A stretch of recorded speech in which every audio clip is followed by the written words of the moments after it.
Hello friends, मैं संजय और आप सबका एक बार फिर से स्वागत करता हूं। और आज हम लोग डिस्कस करेंगे एनसीईआरटी क्लास 10th की जो आपकी साइंस सब्जेक्ट है उसको हम लोग अब आज से हम लोग स्टार्ट कर चुके हैं, जिसमें हम लोग अध्यायवार सभी चैप्टर को डिटेल में समझेंगे और उसके प्रश्नोत्तर जो प्रश्नावली के हैं, जो पाठ के अंतर्गत आते हैं अंदर, और जो अभ्यास के प्रश्नोत्तर होते हैं उनको भी हम लोग अलग अलग वीडियोज में पढ़ा करेंगे। पूरे जो न्यूमेरिकल हो या फिर आपके केमिस्ट्री के आपके क्वेश्चन आंसर हो या बायो के हो या फिजिक्स के हो, सभी को हम लोग विधिवत पूर्वक समझेंगे।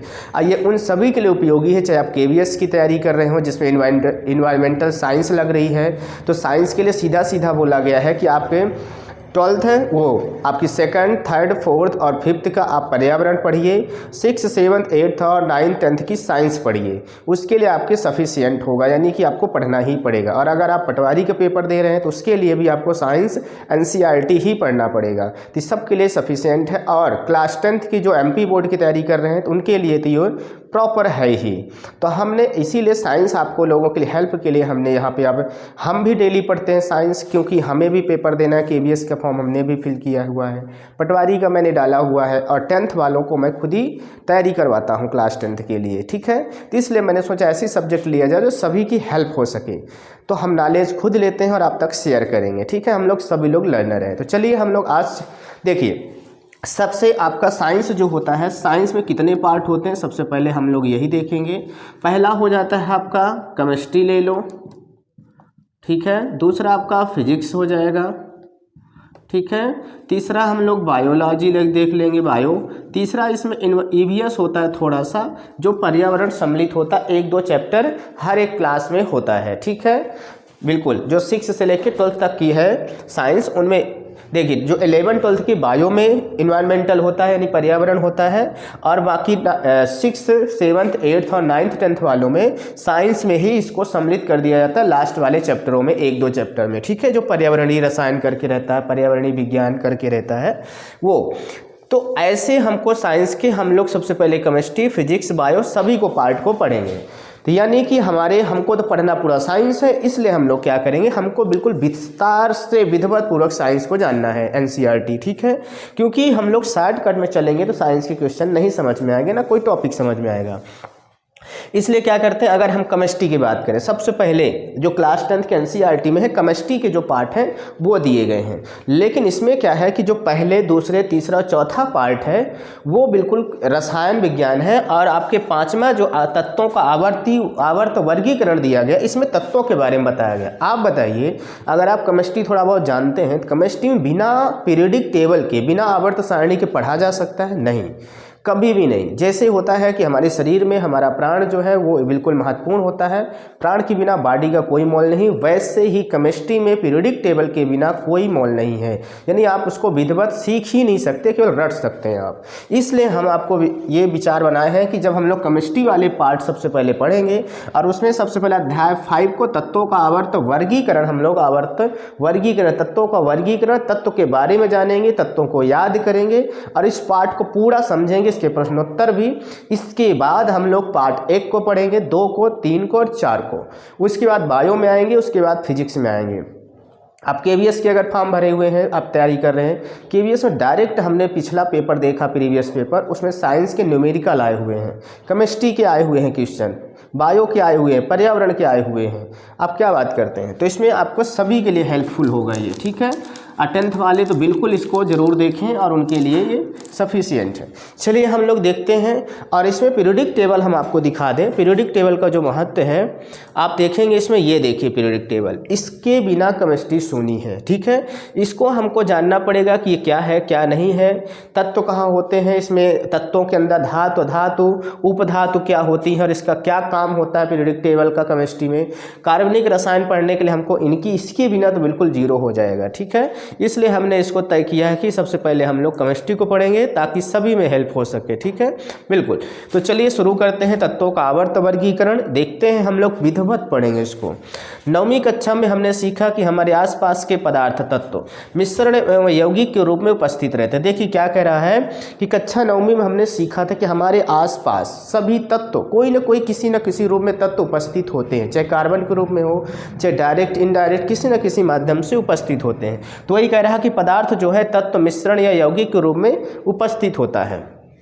ठीक है, हमने यह भी सीखा कि तत्व एक ही प्रकार के परमाणुओं से बने होते। अभी परमाणु अणु सब क्या है ये हम लोग धीरे धीरे सीखेंगे। क्या आप जानते हैं कि आज तक कितने तत्वों का पता चल चुका है? आज तक हमें 118 तत्वों की जानकारी है। 118 तत्वों के, इन सभी तत्वों के गुण भिन्न भिन्न हैं। इनमें से 94 तत्व प्राकृतिक रूप से पाए जाते हैं। 94 जो तत्व हैं, अब आपको यहाँ से ध्यान रखना है कि 94 जो आपके हैं, ठीक है, 94 ये क्या है आपके प्राकृतिक रूप से पाए जाते हैं, नेचुरल, और बाकी सब लैब में बनाए गए हैं। जैसे जैसे विभिन्न तत्वों की खोज हो रही थी, वैज्ञानिक इन तत्वों के गुणधर्मों के बारे में अधिक से अधिक जानकारी एकत्र करने लगे। उन्हें तत्वों की इन जानकारियों को व्यवहारिक व्यवस्थित करना बड़ा ही कठिन लगता था। अब देखिए, जब इतने सारे तत्व हो गए, उनको हम कैसे पढ़ें? बताइए, 94 प्रकृति रूप से मिल गए और टोटल मिला के 118 हो गए। बताइए, इनको कैसे हम याद करेंगे 1 से लेके 118 तक? तो इनको हमको ग्रुप वाइज, ब्लॉक वाइज, समूह, यानी कि इनको हमको बांटना पड़ेगा, तभी तो हम पढ़ पाएंगे। तो बड़ा कठिन हो रहा था। ठीक है, उन्होंने इन गुणधर्मों में एक ऐसा प्रतिरूप ढूंढना आरंभ किया जिसके आधार पर इतने सारे तत्वों का आसानी से अध्ययन किया जा सके। एक ऐसा कोई आइडिया, चाहे वो रासायनिक गुणधर्म हो, चाहे भौतिक गुणधर्म हो, किसी न किसी बहाने से, चाहे परमाणु क्रमांक, कोई न कोई ऐसा क्लू मिल जाए जिसके सहारे हम 101 से लेकर 118 तत्वों को अध्ययन कर सके, उसको याद कर सके और उसको अच्छे से समझ सकें।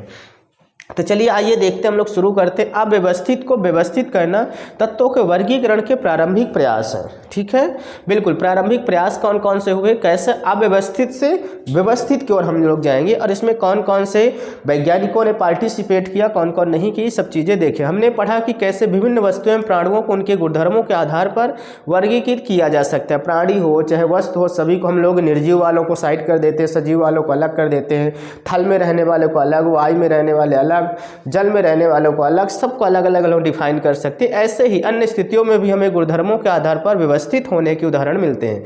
जैसे दुकानों में साबुनों को एक साथ एक स्थान पर रखा जाता है, जबकि बिस्कुटों को एक साथ दूसरे स्थान पर रखा जाता है। यहाँ तक कि साबुनों में भी नहाने के साबुन को कपड़े धोने के साबुन से अलग रखा जाता है। इसी प्रकार वैज्ञानिक ने भी तत्वों को उनके गुणधर्मों के आधार पर वर्गीकृत करने के कई प्रयास किए ताकि अव्यवस्थित को व्यवस्थित किया जा सके, अव्यवस्थित को व्यवस्थित किया जा सके। ठीक है, सबसे पहले ज्ञात तत्वों को धातु और अधातु रूप में वर्गीकृत, अब आपको यहाँ से पॉइंट पकड़ना है, धातु और अधातु में वर्गीकृत किया गया। जैसे जैसे तत्वों एवं उनके गुणधर्मों के बारे में हमारा ज्ञान बढ़ता गया, वैसे वैसे उन्हें वर्गीकृत करने के प्रयास करते चले गए। ठीक है, सबसे पहले किस में वर्गीकृत किया गया? धातु अधातु में। कौन धातु है, कौन अधातु है, इनमें बांटा गया। ठीक है, चलिए सबसे पहले वैज्ञानिक जो आते हैं हमारे डॉबेराइनर के त्रिक नियम जो है, इन्होंने डॉबेराइनर अपना एक त्रिक नियम दिया जो कि तत्वों को वर्गीकृत करता है। ठीक है, अब इनके समय में कितने तत्व खोजे गए थे? 118 तो थे नहीं, कम थे, तो इन्होंने अपने अनुसार ये बनाएंगे। तो सन 1817 में बात है, जर्मन रसायनज्ञ वुल्फगांग डॉबेराइनर ने समान गुणधर्मों वाले तत्वों को समूहों में व्यवस्थित करने का प्रयास किया। उन्होंने 3-3 तत्व वाले कुछ समूहों को 3-3, देखिए 3-3 का ग्रुप बनाया। कितने का ग्रुप बनाया? 3-3 का ग्रुप बनाया है। ठीक है, बिल्कुल, आगे देखते हैं, हम लोग इसको समझते चलते हैं।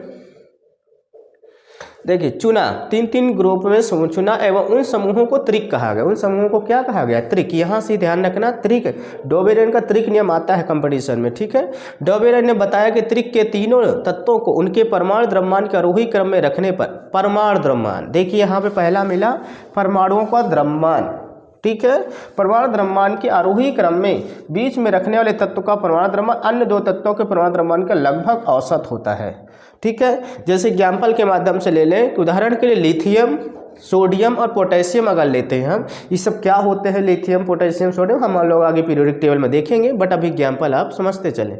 लिथियम, सोडियम एवं पोटेशियम वाले त्रिक पर ध्यान दीजिए, जिनके परमाणु क्रमांक क्रम से 6.9 है, लिथियम के, सोडियम के 23 हैं और पोटेशियम के 39 हैं। लिथियम और पोटेशियम के परमाणु क्रमांक का औसत क्या है? अब देखिए, लिथियम पहला नंबर हो गया, ये दूसरा हो गया, ये तीसरा हो गया। अगर इन दोनों को जोड़ें, इनका दोनों को जोड़ दें और भाग दे 2 को, लगभग 23 आता है। लगभग भाई 6.9 यानी 7 और 39 में 7 जोड़ेंगे 46 आएगा। 46 का आधा लगभग कितना हो जाएगा?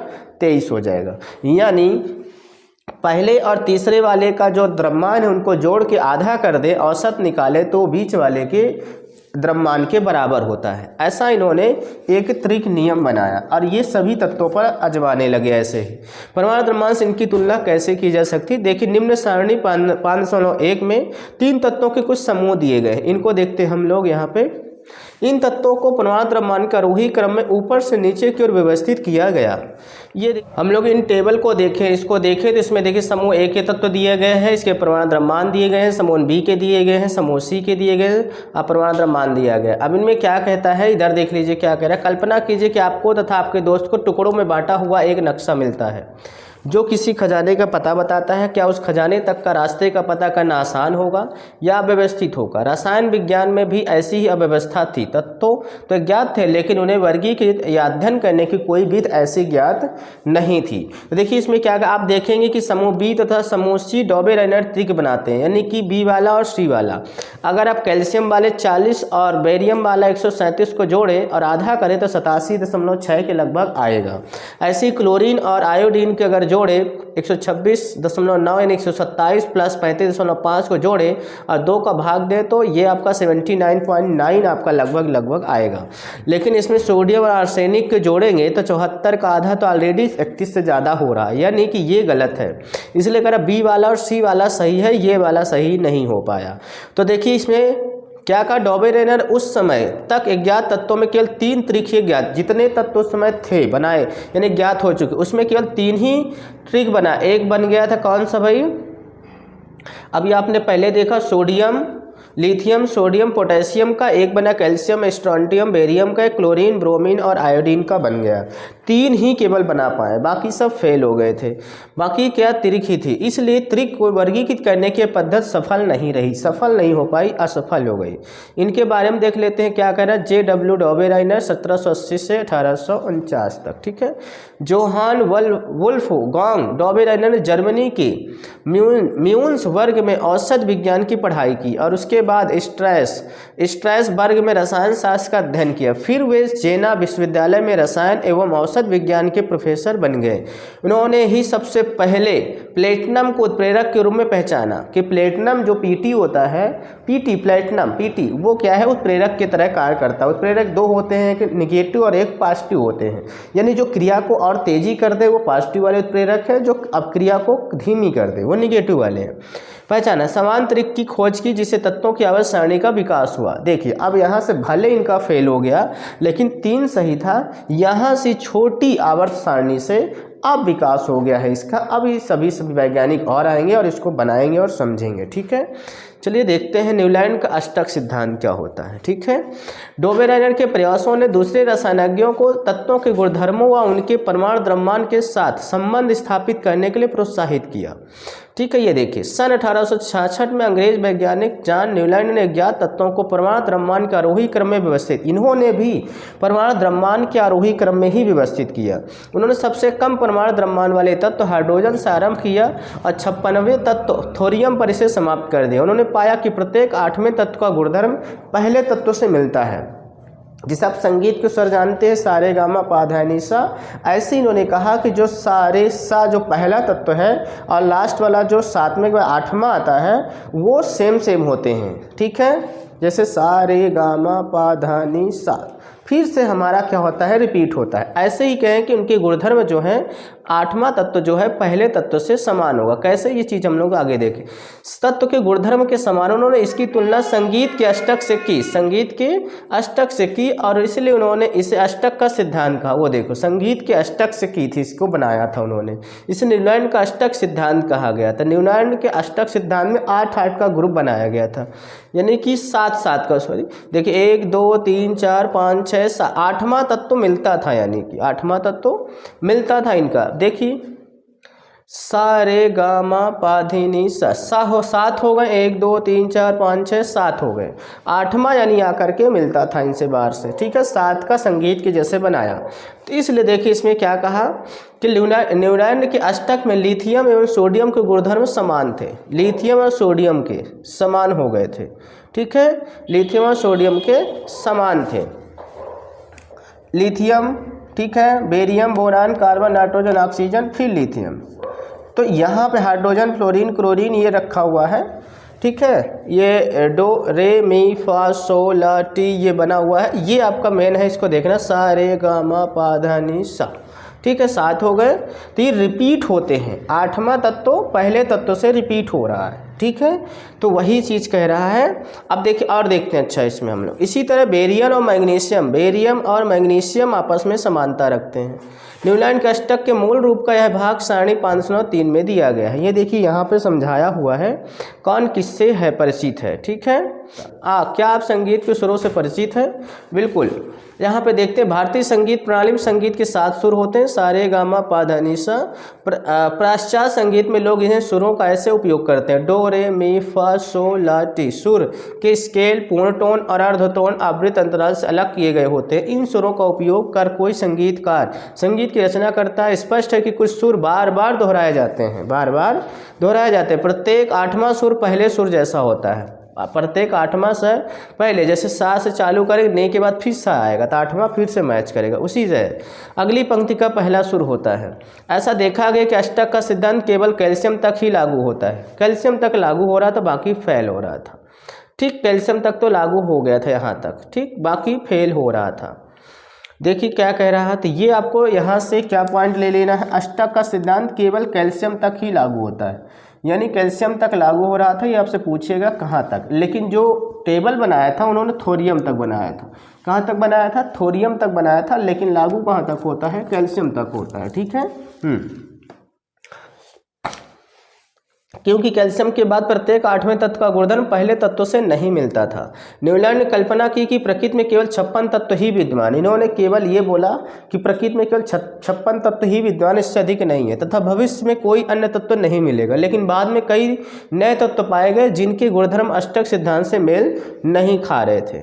अपनी सारणी में इन तत्वों को समंजित करने के लिए न्यूलैंड ने 2 तत्वों को एक साथ रख दिया और कुछ असमान तत्वों को एक स्थान पर रख दिया। देखिए भौसा कर दिया। तो फिर क्या आप सारणी 500 ऐसे उदाहरण ढूंढ सकते हैं? ध्यान दीजिए कि कोबाल्ट तथा निकेल एक साथ में है तथा इन्हें एक साथ उसी स्तंभ में रख दिया गया, जिसमें फ्लोरीन, क्लोरीन एवं ब्रोमीन है। यद्यपि इनके गुणधर्म उन दोनों तत्वों से भिन्न है, बिल्कुल अलग। आयरन को कोबाल्ट और निकेल से दूर रखा गया, जबकि उनके गुणधर्म में समानता होती है। इस प्रकार न्यूलैंड अष्टक सिद्धांत केवल हल्के तत्वों के लिए ही ठीक से लागू हो पाया, हल्के तत्व केवल। नोबेल गैसों की खोज के पश्चात अष्टक सिद्धांत अप्रासंगिक हो गया। जब नोबेल गैस ये जो आपके हीलियम, नियॉन है ना, आर्गन वगैरह, क्रिप्टॉन, जीनान वगैरह हैं, ये सब जब खोजी गई तो ये सब फेल हो गया था ये चीज़ें, ठीक है। बिल्कुल देखिए यहाँ पे सब कहीं आयरन रखा है, क्लोरीन रखा है, जबकि इनके तत्व बिल्कुल मैच नहीं करते। यहीं तक मैच किया था lithium, sodium, potassium, beryllium, magnesium, calcium, ये मैच कर गया था, ठीक है। हाँ, बाकी और मैच नहीं किया था। बाकी आपने देखा ही कि यहाँ पे क्लोरीन, ब्रोमीन, आयोडीन, इसके अलावा कोई मैच, अच्छा ये तो पिछले वाला था, उसका त्रिक नियम था, अष्टक नियम यही है, ठीक है, इसमें ही हम लोग देख रहे थे। चलिए देखते हैं, ये प्रश्नावली आता है आपका कि क्या डॉबेल-एरर के त्रिक न्यूलैंड के अष्टक नियम के स्तंभ भी पाए जाते हैं? तुलना करके पता कीजिए। डॉबेल-एरर के वर्गीकरण की क्या सीमाएं हैं? न्यूलैंड के अष्टक सिद्धांत की क्या सीमाएं हैं? इन सबकी सीमाएं हमने तो पढ़ा, लेकिन लिख भी लेंगे हम लोग। अगली वीडियो में हम आपको बताएंगे इसके प्रश्नोत्तर, और इसको हम लोग याद करेंगे और समझेंगे भी, ठीक है। आज के लिए इतना ही रखते हैं। नेक्स्ट वीडियो हम लोग इसके प्रश्नोत्तर पढ़ेंगे, उसके बाद नेक्स्ट वीडियो में इसके आगे का हम लोग मेंडलीव की आवर्त सारणी पढ़ेंगे, ठीक है। उसके बाद हम लोग ऐसे डेली पढ़ते चलेंगे नेक्स्ट बाय नेक्स्ट, ठीक है। तो आज के लिए इतना, हम लोग मिलते हैं कल। सभी को बाय बाय।